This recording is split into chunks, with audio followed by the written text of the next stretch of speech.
L'Odyssée, chapitre 1. Nausicaa. Tandis que l'infortuné Ulysse, dompté par la fatigue et le sommeil, dormait, Athéna s'en allait chez les Phéaciens. C'est chez Alkinoos, le roi, qu'elle se rendait, méditant le retour du généreux Ulysse. Elle entra dans la chambre somptueuse où dormait Nausicaa, la fille du généreux Alkinoos. 2 servantes, belles comme les grâces, veillaient de chaque côté du seuil. Comme un souffle de vent, la déesse approcha du lit de la Vierge et, penchée au-dessus de sa tête, elle lui dit ces mots.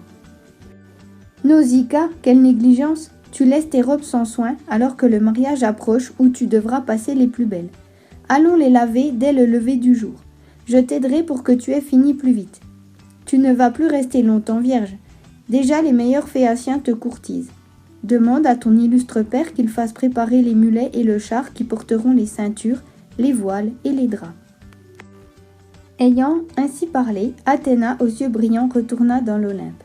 Aussitôt, l'aube parut sur son trône d'or, réveillant Nausicaa au beau voile. Étonnée de son rêve, la princesse se hâta d'aller prévenir ses parents. Sa mère, assise près du feu avec ses servantes, filait la laine teinte de pourpre marine. Mais elle croisa son père qui sortait pour aller au conseil. Elle lui dit « Cher papa, ne veux-tu pas me faire préparer un char haut sur roue afin que j'aille au fleuve laver notre linge sali ? Il te faut de beaux vêtements, toi qui sièges au conseil parmi les meilleurs.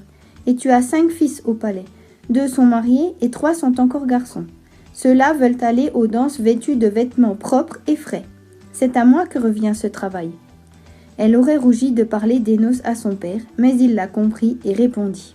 « Je ne te refuse, mon enfant, ni les mulets ni rien. Va, mes serviteurs vont te préparer le char haut sur roue et y mettre le caisson. » Il donna ses ordres aux serviteurs qui obéirent. Nausicaa porta les beaux vêtements. Sa mère mit des vivres et des douceurs dans une corbeille et versa du vin dans une outre en peau de chèvre. La Vierge monta sur le char et sa mère lui donna dans une fiole d'or une huile liquide pour qu'elle s'en parfumât après le bain avec ses femmes. Nausicaa saisit le fouet les belles reines. Elle fouetta les mulets qui s'élancèrent à grand bruit. Quand Nausicaa et ses femmes furent parvenues au cours limpide du fleuve où se trouvaient les lavoirs pleins toute l'année, elles détachèrent les mulets et les emmenèrent brouter l'herbe douce près du fleuve tourbillonnant.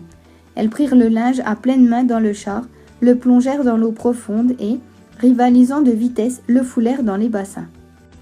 Quand il fut lavé, purifié, elles l'étendirent sur les galets du rivage.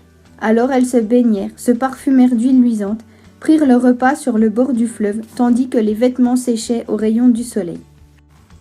Quand maîtresse et servante eurent mangé, elles dénouèrent leurs voiles et jouèrent à la balle. Nausicaa, au bras blanc, menait le jeu, brillant entre ses femmes telle Artémis au milieu des nymphes.